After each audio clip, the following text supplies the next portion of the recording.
بسم الله الرحمن الرحيم وهبين بسبتيه او اي احد سو غليسو افرت بيشا ابريل سنه كلا بكون لباتنيه لح او كوبيغان لح iyo 10 bisha shawaal sanadka 1447 taariikhda hijriyada ku soo dhawaada mar kale iyo barnaamijkii qubanaha qodobada caawa barnaamijka aan idin kugu hayno waxa kamid ah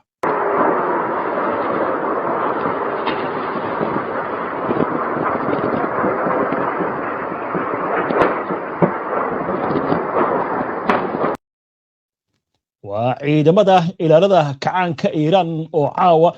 weerar culus oo gantaalaha ku qaaday Israa'iil,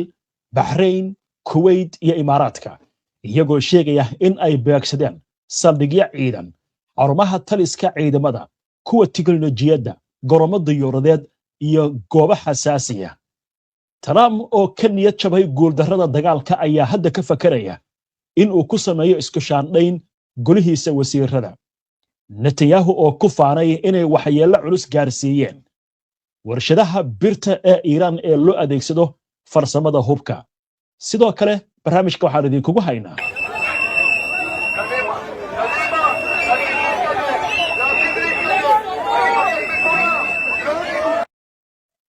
waa boqolaal Israa'iiliyiin ah oo intay ka soo baxeen godadka dhulka hoostiisa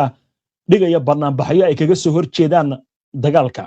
magaalooyin kala duwan ayaa banaanbaxyadu ay ka socdaan waxay isku dhaceen booliiska iyadoo xaaladdan ay soo faragelisay maxkamadda sare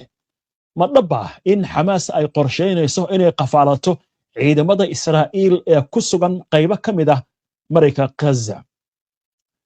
sheekada ugu dambaysa ee barnaamijka aan idin kugu hayaana waxay ku aadan tahay haweeney xildhibaan ka ah golaha deegaanka magaalo ku taal waddanka Holland oo lagu haysto sawirkeeda ay soo dhigtay internetka maxay tahay sababto sheeko la yaab leh oo cajiib ah ayaan idinkaga haynaa qodobkan dhammaan wararkan iyo weliba qodobo kale oo faahfaahsan iyo wixii warah ee soo kordha intaynu hawada ku jirno ayaan idinkugu soo gudbinaynaa barnaamijka qubanaha soo dhawaada mar kale daawadayaal waadna ku mahadsantihiin daawashada barnaamijka caawa waxaynu ka hormaraynaa wararka ka imaanaya dhanka Iran ee la xiriira weerarada culus ee ay qaadeen militariga Iran gaar ahaan ciidanka ilaalada kacaanka Islaamiga ah ee waddankaasi saacadihi la soo dhaafay weerar culus ayay qaadeen waxaana weeraradan sidoo kale qayb ka ah ururka Xuutiyiinta oo iyaguna gantaalo ku weeraray gudaha Israa'iil gaar ahaan dhanka koonfureed xagga waqooyigana waxa weeraradan ka qayb qaatay dagaalamayaasha Xisbullah oo iyaguna magaalooyin ku yaala waqooyiga Israa'iil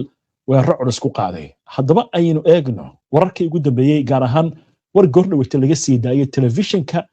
Press TV ee laga leeyahay waddankaasi Iran ciidanka ilaalada kacaanka Islaamiga ah ee Iran ee magacooda loo soo gaabiyo IRGC ayaa waxay sheegeen in ay fuliyeen weerar sax ah oo lagu beegsaday nidaamyada difaaca gantaalada Patriot ee Mareykanka ee ku rakiban waqooyiga dalka Bahrain sidoo kale waxay sheegeen in ay beegsadeen goobo kale oo ku yaala gobolka weeraradan oo ahaa mawjadii 95aad ee hawlgalka ballanqaadka dhabta ah dufcadiisa afaraad ayaa waxaa la sheegay sidoo kale in loo adeegsaday sawaariikhda horumarsan sida Xaaji Qaasim Khaybar Shikaan iyo Qadar bayaan ka soo baxay ciidanka ilaalada kacaanka Iran ayaa waxaa lagu sheegay in goobaha kale ee la weeraray ay ka mid yihiin xarumaha gantaalada Himaras ee Mareykanka ee ku rakiban Kuwait xarun talis iyo goob tababar oo lagu talagalay saraakiisha sarsare ee militariga Mareykanka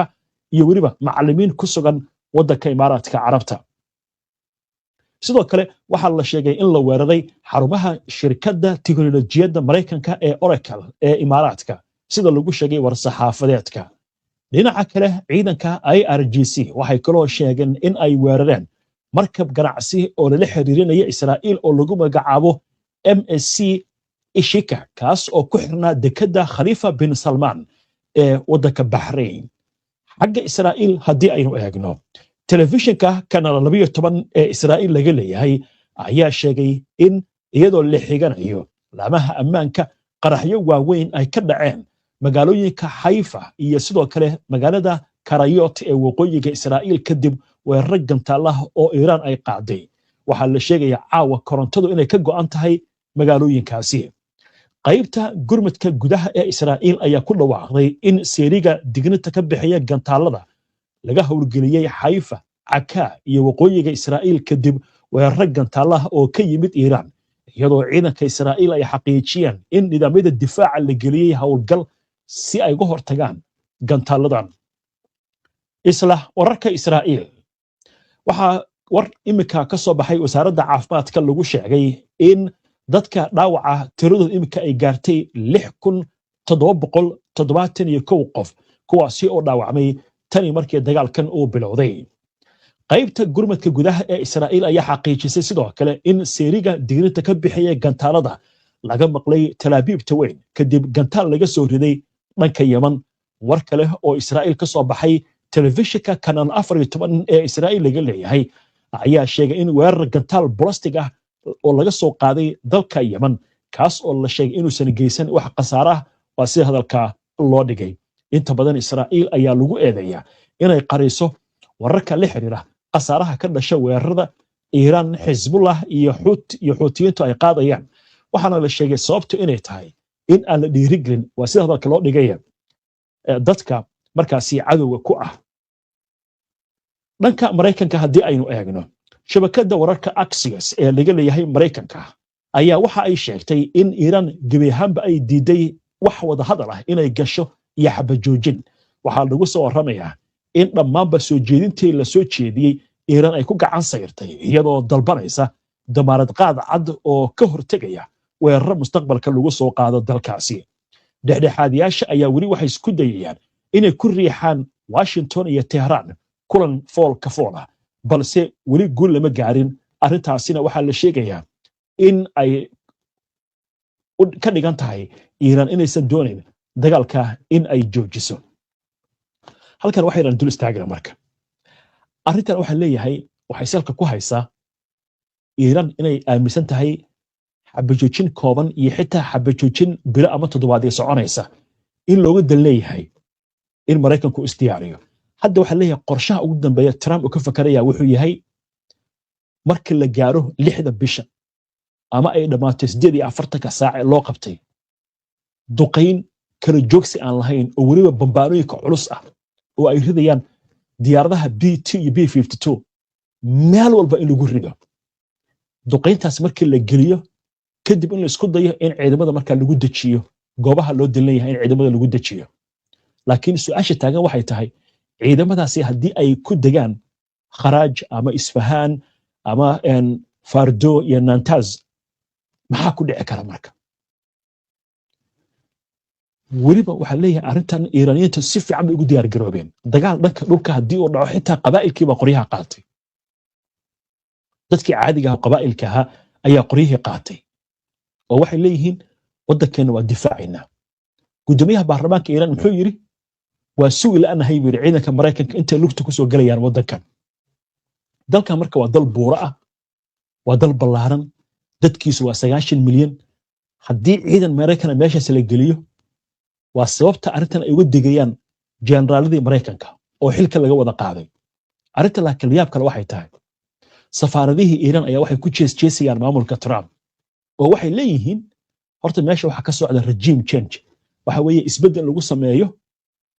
hoggaanka markii hore maxaa la rabay Iiraan in lagu sameeyo isbedel dowladnimada lagu sameeyo laakiin hadda waxay leeyihiin annagu waxaan qasabnay in nidaamkii la bedelo taliyaashii ciidamada generaalkii ugu sareeyay ciidamada dhulka ee waddanka Mareykanka ayaa waxa la sheegay in shaqadii laga eriyay laba kale waa la eriyay ayagana hadda waxay noo soo socotay warbixin sheegaysa Trump inuu ka niyad jabsan yahay dagaalkan sidoo u socdo isla markaasna uu filayo isku shaadhay inuu ku sameeyo golaha wasiirada waxa la isweydiinayaa xogayaha dagaalka Pete Hegseth xilkiisa ma sii hayn doonaa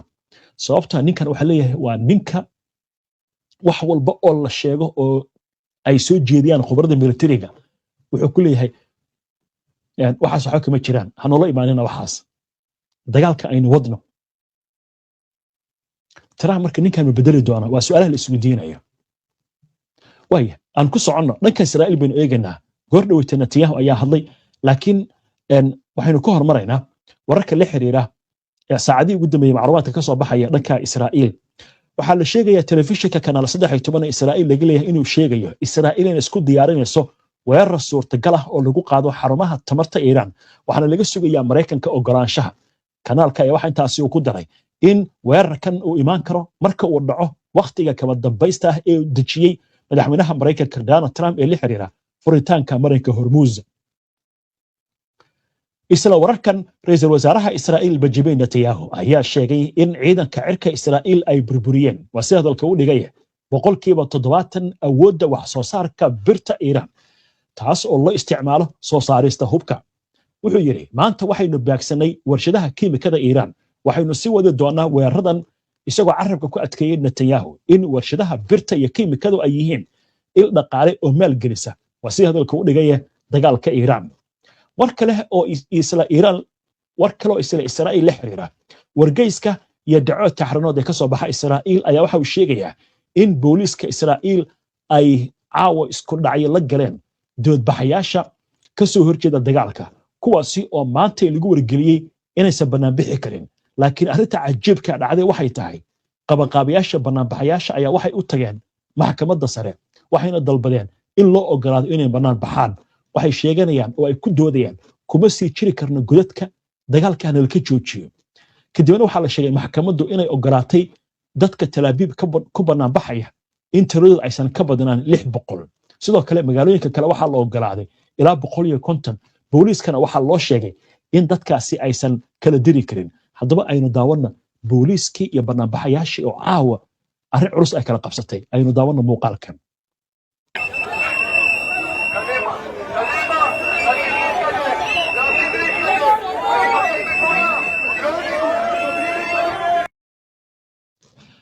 وهجاج banaanbaxyada marka waxa weeyaan meel adag bay joogaan dadkan waxay leeyihiin anagu kuma jiri karna kadeedkan iyo rafaadkan iyo dhibaatadan intaan ka badan kuma sii jiri karno waxaan doonaynaa dagaalka in la joojiyo af carabi waa lagu qoray boorarka waxa lagu qoray af ingiriis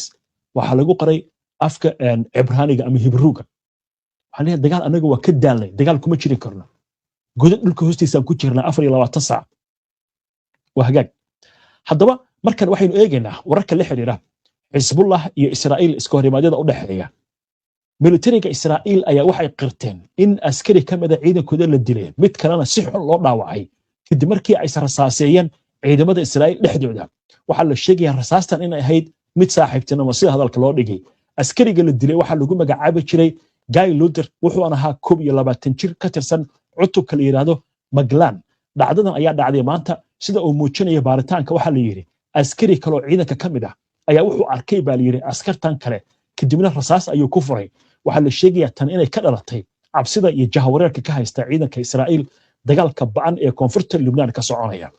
ururka Hezbollah dhankiisa wuxuu ku dhawaaqay caawa in gantaal ay ku garaaceen saldhigga Meron oo kamid ah goobaha ugu muhiimsan ee maamulka hawada ee waqooyiga Israa'iil Hezbollah ayaa sidoo kale waxay sheegaysaa inay beegsatay kaabiyaasha militariga ee Safed way sheekadii aynu dib ugu laabanno askarta islaysay arrinta horta arrin cusub ma aha waagii hore markii dagaalka Gaza uu socday askarta dhexdooda isdishay ilaa 33 ay tiradooda gaartay qaar askarta kamid ah cabsidii iyo saskii iyo madfacan aliyasiinka intii ku waasheen askarigu iska jeefa qorigiisa soo dafaya askarta kale markaas rasaas ku furaya hadda waxa leeyahay askar sii socoto Israa'iilina ayaa askari wuxuu mooday nimankii Hezbollah ayaa wuxuu yiri intaas kala hormar aduu kala hormar askartiisi buu dilay